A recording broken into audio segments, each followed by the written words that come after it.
What's going on, world? Thank you for tuning in to another episode of the podcast, the Fat Podcast, Fellas at the Table. I'm your host, Lamar Wilson. Guys, I know I owe y'all 2 extra episodes. I know that I've been gone. One week, I was on vacation. That is no excuse. The other week, my schedule just been caught up. I'm sorry. But I'm back doing this episode a little different. It is in my car, driving to work. So bear with me on this one, but I definitely want to get this one out.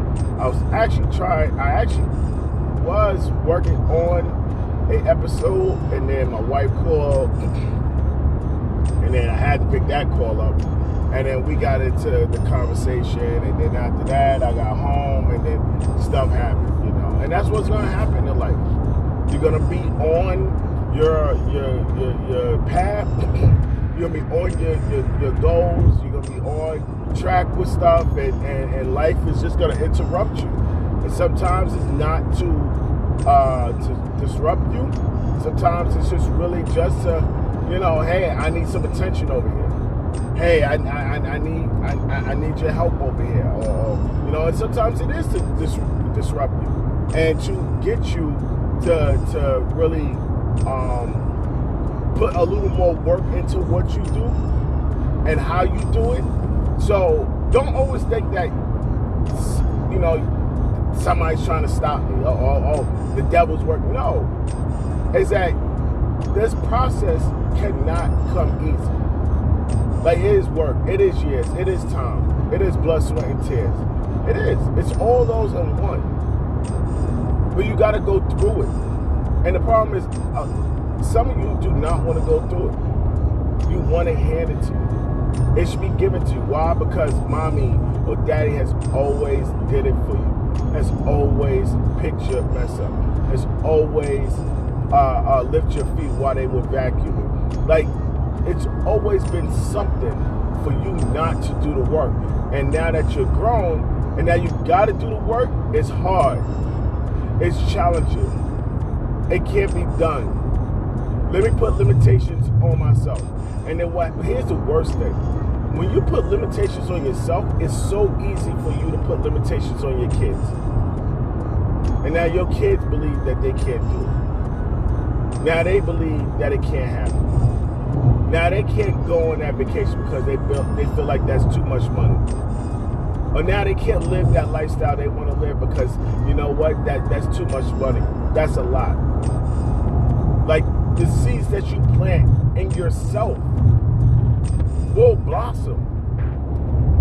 Like, they will grow. The seeds that you plant in your kids, same thing. Like, do me a favor. Stop telling your kids, go to college, get an education, get a job. We're not in that time no more. We're not in that time no more. Like that. Stop saying that. That's nonsense. I don't care. I don't care what it was. I don't care how old you are. I don't care what you have done. I don't care. People are making it happen for their self. The pandemic haven't taught you something. Let me teach you something right now. People that's been on their job for 10 plus years has given more of the job their life than they give their family. And when the pandemic came, the job said, today's your last day. Here's a service package. Now you gotta go find a new job. Now you gotta go find a new trade and learn some new stuff. Because you were so comfortable and you did everything. You went to college or you went to school and you got the job. Or you didn't go to school, but you got the job. And you started making the money. And then all of a sudden, you get comfortable. And you're like, yeah, that's just retirement. Or this is until some job comes around and asks, hey, we want you. But I didn't apply, but we want you. And we're going to pay you this amount of money. And then all of a sudden, they just let you go. That mindset that we used to have, our generation was taught to go to school, get good grades, get a job. They never told us to own our own business. So the people that do own their own business in our generation is prior to our generation. And now the people that's opening their own business in our generation, they were taught something different. Or they were handed the business. I get it. Keep it in the family. But we can do our own thing. We can own our own business. So stop telling these kids. Stop telling yourself, I gotta go to school. I gotta go to school. I gotta get my degree. I gotta graduate so I can get a good job. Let me tell you something. I ain't trying to be funny when I say this. The people that went to state college, the people that got their degree, they ain't making the money like the person that's doing the same job or doing the job a little better than you. I'm sorry. Or let me go to law school. And you gotta go to law school. There's some things you gotta go to school for and get placed. But then you do all that work and you get yourself a spot in the courthouse or in the medical field, and you make some good money. Where do you go from here? What is the next goal? Or I did what I was supposed to do. I went to college. I did all my years. I got great grades. I got married. I had kids, and now I'm here, and I'm working the night shift for the last 10 years. And I don't get to see my kids because I'm half asleep. Or I walk in the office and there's a child no longer here because of whatever situation. Where do we go from here? What is next? Yes, you are in your gift. You are in what God told you to be. Yes, I command you. I'm not going against you. Don't think I'm trying to go against you. What I am trying to get to you is that what is next? What is next? Are you looking to own your own law firm? Are you looking to run your own medical team? Are you looking to actually own your own medical building or office, urgent care, anything? What is next? Now, since I was little, and I always remember, out of all my teachers, I remember some of them. There's maybe two that stands out the most. Miss Fernandez, if you listen to this, shout out to Miss Fernandez, and Mr. Roach. Miss Fernandez was in PS 171 in Astoria, Queens, and Mr. Roach was in William Cullen Bryant High School, my math teacher. Let me tell you, Miss Fernandez said, "You talk too much. Your new name is Motor Mouth." That always stood out to me. Don't know why she put it on my yearbook, right? Mr. Roach. One day I was acting up in class, being a class clown, and he said, "Lamar Wilson." He stopped and said, "Lamar Wilson. That's a strong name." And my man not from the States. You can tell my man's not from the States. He got a strong accent. I'm not sure if it's Jamaica, Guyanese or something, but he definitely from overseas. And he said, "Lamar Wilson. That's a strong name. That's a powerful name. I can feel it. There's greatness in you. There's a lot of great energy with you. Whether that's you playing basketball, because at the time I was playing basketball, or that's you doing something amazing in the world." And years later, I wake up every morning and I know there's someone in the world watching my video. Go throughout the day, somebody's sharing my video. Going through the night, liking my video, commenting on my video. People get up and use my videos to help them through whatever they're going through. So you may not like or love what I do, but I love and I like what I do. I find worth in what I do. My gift is connecting with people. I've been connected with people since I was little. Let me tell you something. My childhood friend, God rest his soul, Javier Hans, a.k.a. Esso, a.k.a. Silencio. I call him Esso, so I'm going to call him Esso, and this ain't nothing changed. Let me tell you something. When I was balling every day, I mean balling from the morning to the night, I'm balling every day. You couldn't tell me nothing. You seen the basketball, you seen me. I had hoop dreams. Not to play NBA ball, to play college ball for Connecticut.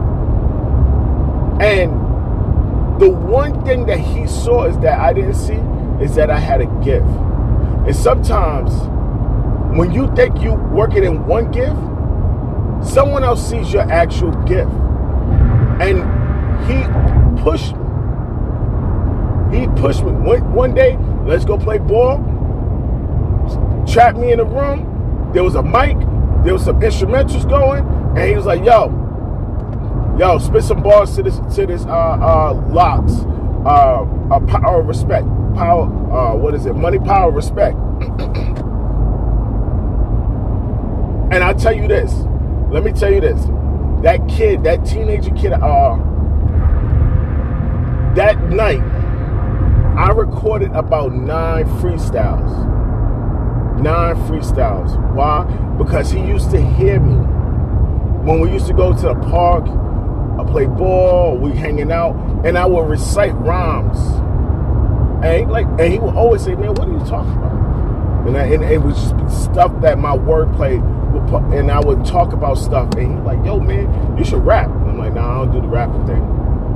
I don't do all that. I don't know nothing about that. I don't know how to start with. But he saw the gift. He saw the gift before I saw the gift. And he pushed me and pushed me and pushed me and pushed me. And he kept pushing and pushing. And I'm like, yo. And he made it very clear, I don't mind being the number 2. I don't mind being the number 2 because I know the number 1, that comes from my right hand. I see the greatness in Lamar. So if that's me being number 2, I'm totally fine with it. And here's the problem with some of you. You know you're number 2. You don't got the heart to be a number 1, and that's fine. That's fine. Listen, accept it. It's nothing wrong being a number 2. There's nothing wrong. Sometimes you are a number 1, but right now, you know a number 1, push the number 1. Because the number 1 always needs the number 2. And I'm telling you, so SO, he knew right off the bat that wherever we went, I shifted energy. At a young age, in my teens, people want to be around me. Why? Because I'm energy. People want to be around me because I create an environment that makes people feel safe, feel happy, feel confident. They have beliefs. They believe in what they do or what they feel. And if they don't, they come to me and they're like, yo, I'm going through this, I'm going through that. And I'm telling them this is what's going on from the outside looking in. And this is why I'm sorry to go off this vent, because what I'm getting at is that we are not taking it serious. Stop making it okay for the generation before us to tell us what this generation will be. Stop telling your kids and stop telling yourself that you cannot do something. Stop saying I can't. Just say I haven't tried yet. I haven't tried yet.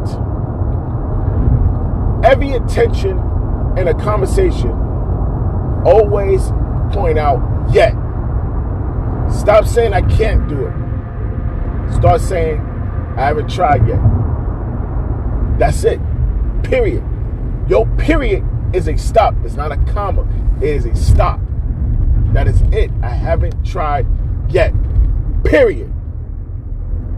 And once you get in that area, once you get in that zone, I promise you, your life is going to change. You cannot sit here and be average and have God saying, why did I put them down there? You cannot have God being mad that, oh, this person was a mistake. I'm giving him their gift. Their gift is right in front of them. They're looking for their gift. It's right in front of them. It may come with a person. It may come with a thing. It may come with a situation. But your gift is in front of you. And you're not taking advantage of it.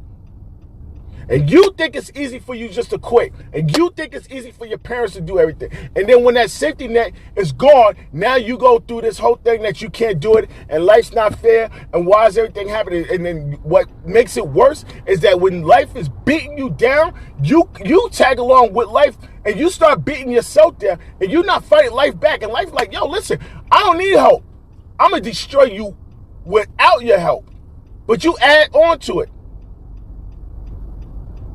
You start, I haven't drunk in 1 week. You know what? People's like, that's nothing. 1 week ain't nothing. Let me tell you something. I've been doing it for 13 years. That 1 week was the hardest week I ever had. I've been doing drugs for 20 years, and I haven't touched a drug in a month. And now the people that were supplying to you, come on, just one, that's it, this is the last time, it's always the last time. You got to find it in you to keep fighting the little person that keep telling you that you're not worth it. And when I tell you this, I mean it. You are worth it. Find worth in what you do. Knock all that nonsense off that people are whispering in your ear. Let me tell you something. The devil will find any way possible to hurt you. I'm going to say that again. The devil will find anything possible to hurt you. And if he can't hurt you, he going to do it with your finances. He going to do it with your kids. Like he going to do it with your health. Like he gonna find anything possible. Wherever it's gonna hit, it's like, oh, what's going on? I promise you, he gonna try it. He gonna try as much as long as it takes to hurt you. And when he finds that he can't break you because God's with you, I promise you, he gonna just move on. Don't give the devil any attention. Woo! All right, now we can start this podcast. All right, guys, I'm getting out of here. I just want to check in. I just wanted to just really put this out here because I felt like, one, I need to get that off my chest, and two, I owe y'all some episodes. So, guys, I'm putting this out as soon as I get it cleaned up and get it all done. Please continue to be great. Remind yourself that you are not here by accident. You are here by purpose, and your purpose is to be great. So do not ever forget that. It's your boy Lamar Wilson saying, the Fat Podcast, fellas at the table. See you next week. Peace.